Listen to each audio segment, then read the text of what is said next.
All right, guys, so I want to give 2 shout outs first before I get into this. I've never done a video like this. I know I see other YouTube creators doing them. That's cool. Somebody asked me, so shout out to Chad, the Geek Economist. He has a channel. He's an OG. He's been doing this for years and years and years. I did an interview with him, I don't know, about a month ago. Check out Chad, the Geek Economist. He asked me and several other YouTube gig economy creators to react to this, and he saw it and it's like, hey, this video doesn't have a lot of views on it. I'm surprised. What do you think? And DoorDash Dad did a reaction. Tanner Markley did one, and I've watched both of those already, and I thought, you know, Chad's nice enough to include me and others in wanting a reaction. Let me watch it and react. Now, I've seen the video already because I saw DoorDash Dad and Tanner talk about it, but I want to show you guys in case, okay? There's a couple things that really sparked my interest when I saw this, and I've been thinking about it, and I want to just share my thoughts. So, also, shout out to the Rideshare Guy. This is from his channel. I commented on the video and asked him, hey, you know, this is great. Do you mind if I do a reaction? He didn't say anything, which is fine, but I'm going to plug his channel as well. These Chad and the Rideshare Guy are like OGs. They've been doing this stuff for way longer than I even knew this content was on YouTube. So, Rideshare Guy, shout out to him. Shout out to Chad, the Geek Economist. Let's get right into it. All right, guys, so I'm just going to show you the video this way. You could look it up yourself, type in the Rideshare Guy, and you could watch it. Mine isn't going to be a fancy backdrop, and like I don't have that technology. I'm just going to do it how I do it, keeping it real with you guys. This is the best I can come up with. So let's watch this video, and I'll pause it at a certain key points and talk a little bit and react to it, okay?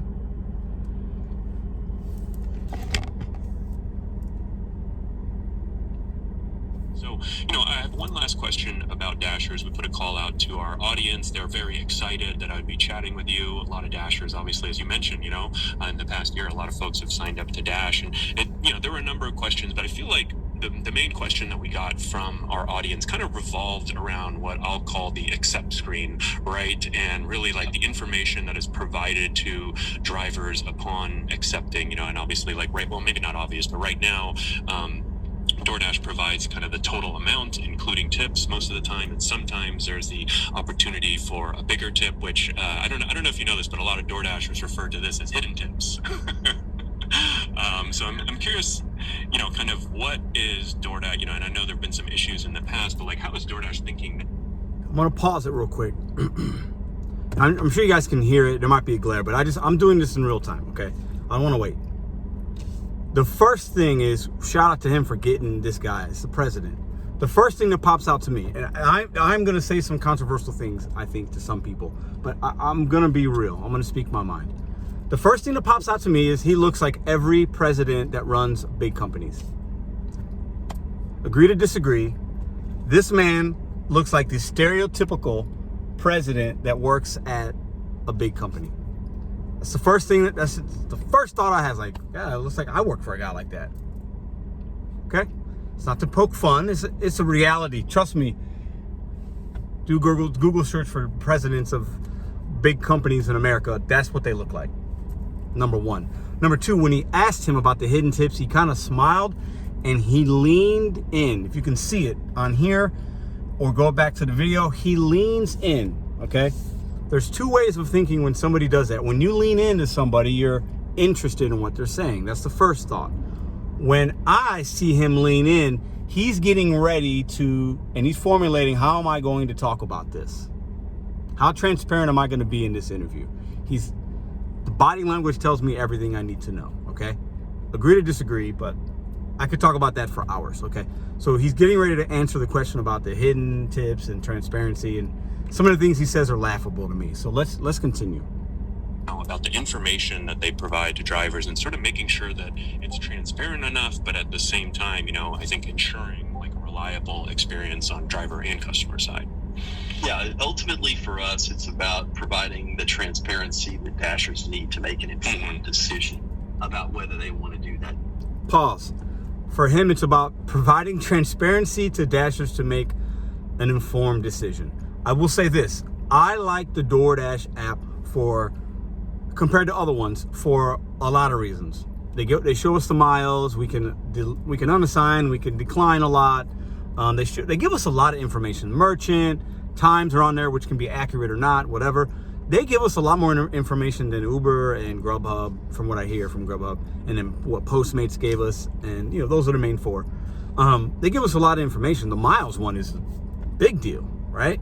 The fact that we could, we're independent contractors, we should be able to have information, but the fact that we can unassign it if something ain't right, or decline it based on mileage and pay is great. But the fact that he's saying transparency, he's making it seem like it's important. Come on. Clearly it's not, okay? Clearly it is not important, all right? So let's watch a little bit more. Delivery or not.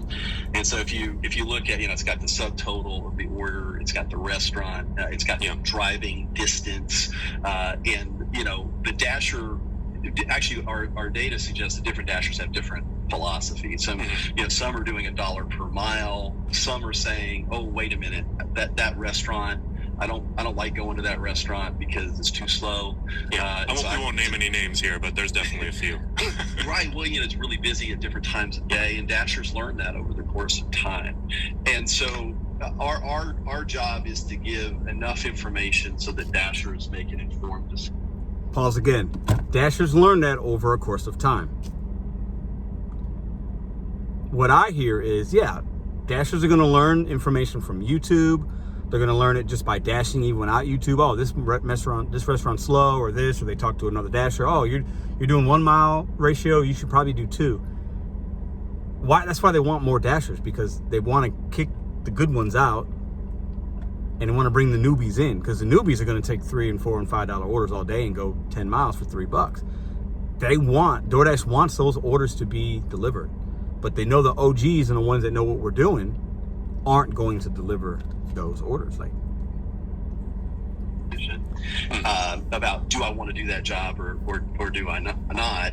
And then we also want to make sure that there's enough liquidity, if you will, in the system, so that the customer demand is being met. So one of the things, for example, you're talking about the tips, right? So we'll show the DoorDash component and a portion of the tip, but we capped that because we found that a lot of times people were just waiting for the big tips kind of thing. And so I wouldn't pause, waiting for the big tips. Well, yeah.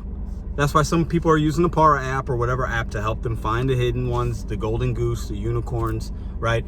They don't want they don't want all of us to make money. And they know that their platform is designed that you're going to lose sometimes. You're going to take calculated risk. You're going to take a $3 offer. They want us to take those orders.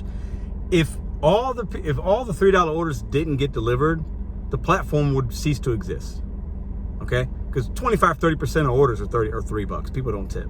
And that's trying to be generous. It's probably closer to half. People aren't going to tip because the service fees are crazy, and they don't understand.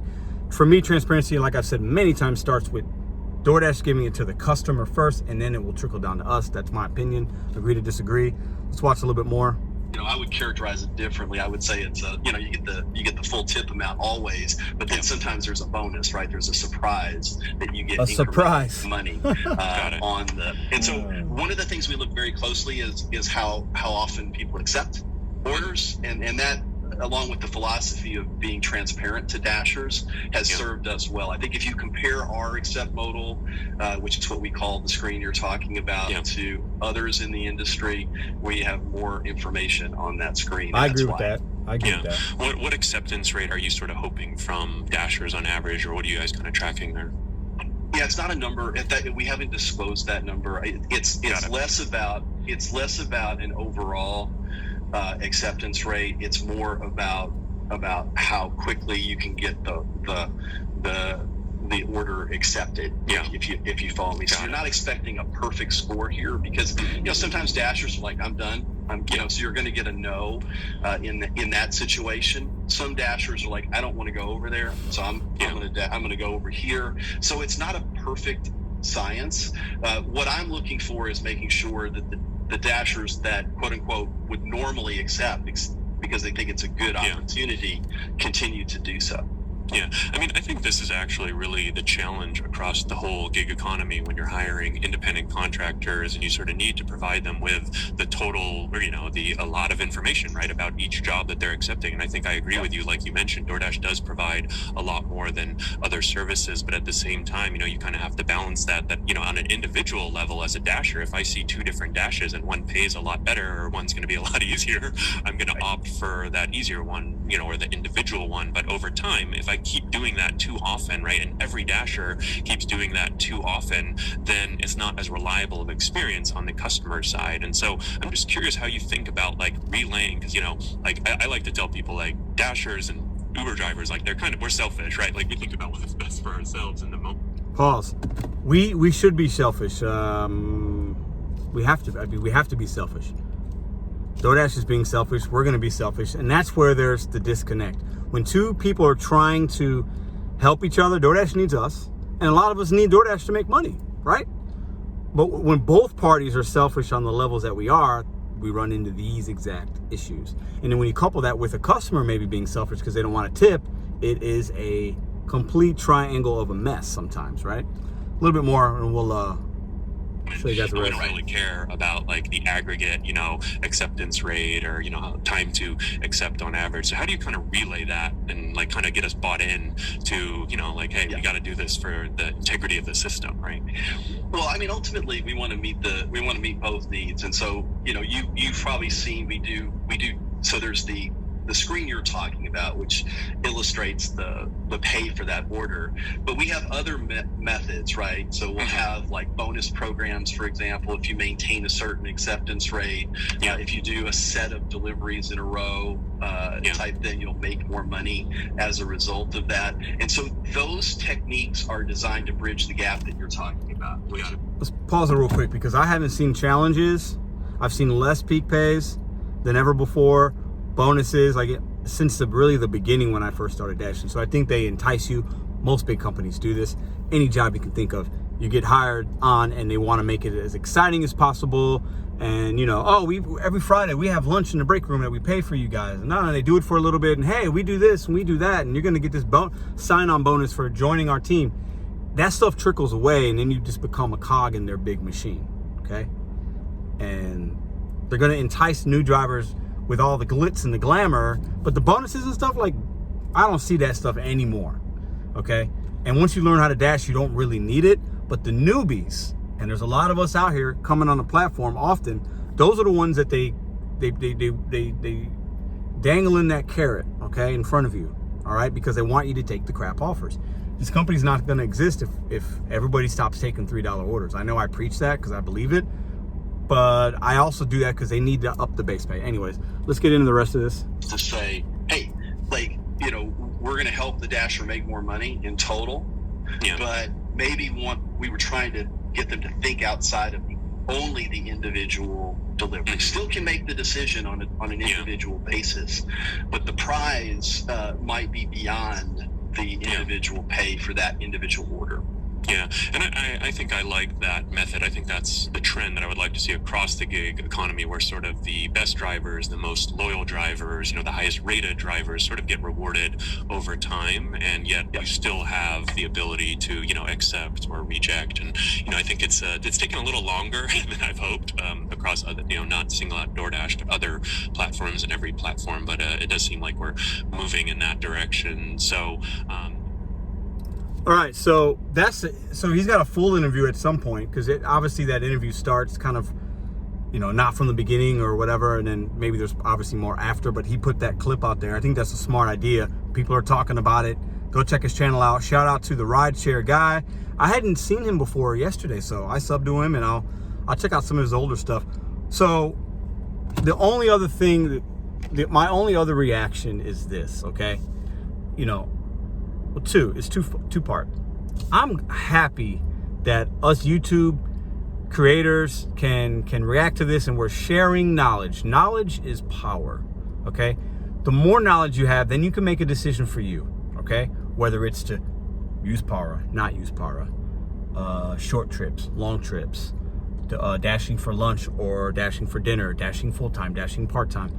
It's totally up to you what you want to do. That's what's great about gig life. The freedom, as cliche as it is, the freedom and flexibility, and we can accept and decline and unassign up down to 80% right now as much as we want, which is fantastic, right? So learning things on YouTube is great, and creators that put stuff out, even when it's bad, even when Pedro DoorDash Santiago, might be like, man, that's a really bad interview. And I've seen some, or not a bad interview, a bad video. And I've put out bad videos. You can still learn something from those. And even I've seen a lot of great videos, very full of knowledge and information and entertainment and another perspective, a different market and a different strategy. And I learned from that as well. So, but the second part it got me thinking about this. And this is where it might be controversial. It probably isn't, but for me in this channel, you know, I try to keep things light.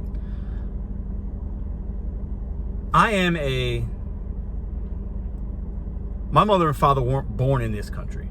I was. I've worked with thousands of people that weren't born in this country, and they come here to get a better life. And a lot of those people work in the service industry. They work in gig life. They work in service industry. That's just, I'm sure many of you know these people. You might be one of these people. And a lot of times English isn't going to be our or their first language. Okay? Just follow me here. Think about taxi drivers, for example. If you get in a taxi or an Uber or a Lyft, I would challenge you to think back to times you did those, or if you're doing them now, or a lot of these people doing that kind of work are not born in America, which is great. They're here for that reason, the opportunity. But English isn't their first language. And if they're looking to YouTube for information, I don't see a lot of YouTube videos in certain other languages giving information. So there's a language barrier. When there's language barriers, and I've worked at huge companies, guys. I worked at a casino where 25 to 40% of our people that work there were from another country or were born in another country. And you know, they're hard-working people. But the language barrier makes it more difficult for them to do the same job that I do. Follow me here. I can dash and do okay and figure it out because English is my first language. And I can go to YouTube and I can read things and I can interact, blah, blah, blah.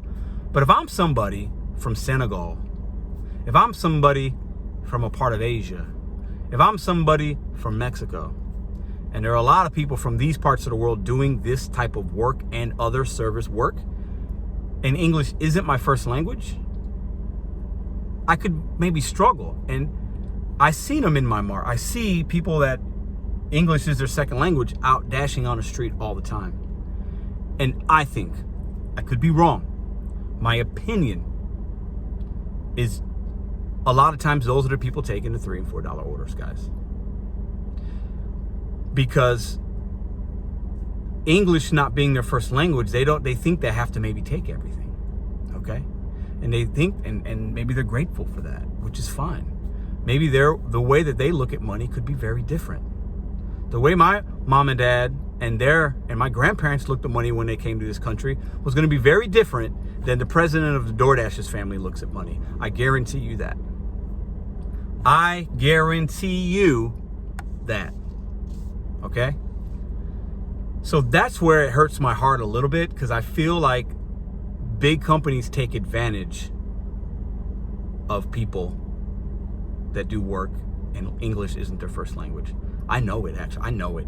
That's not an opinion, it's a fact. And that's what I say might be controversial to some people. I think some of you are going to relate to that. Doesn't matter. These are just my thoughts.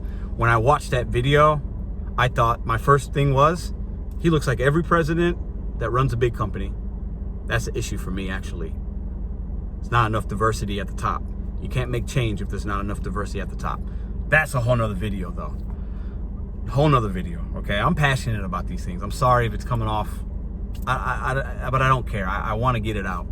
That's my first reaction. Then when he leaned in and, talking about transparency, complete phony, scammy-ish to me. Shout out to the Rideshare Guy for getting him on here, though, and, but complete, fraud, man. Fraud. And then third, I thought about the people who are taking $3 and $4 orders. They want those people. He wants them to take those orders. And they understand that they're using us. And it's quite sad. And you know, knowledge is power. I hope somebody sees this video and says, I don't have to take a $3 order. If I did that for one person today, and I made them make a little more money and make better decisions, I've done my duty for the community. Listen, I'm gonna stop ranting. I didn't plan to do this video today, but I just wanted to get my thoughts out. Please have a spirited conversation in the comment section. Are you somebody that English isn't your first language? Maybe your father or mother, what job did they do? Was it service industry? A lot of people get into that industry. Or you go to school and you become a doctor or a lawyer and you go down that route, right? One route isn't better than the other, but I know from my experience and the people that I worked with and managed and hired in the service industry, there are a lot of people that English isn't their first language. And maybe they weren't born here, or maybe they were born here. That doesn't matter, okay? That's not what this is about. But when English isn't your first language, things fall through the crack. Communication is more difficult.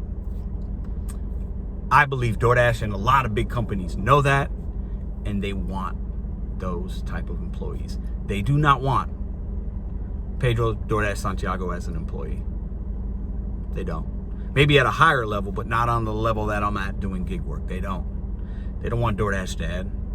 They don't want Tanner Markley. The other two I saw, they don't want, because they know we're going to figure out how to not take the crap.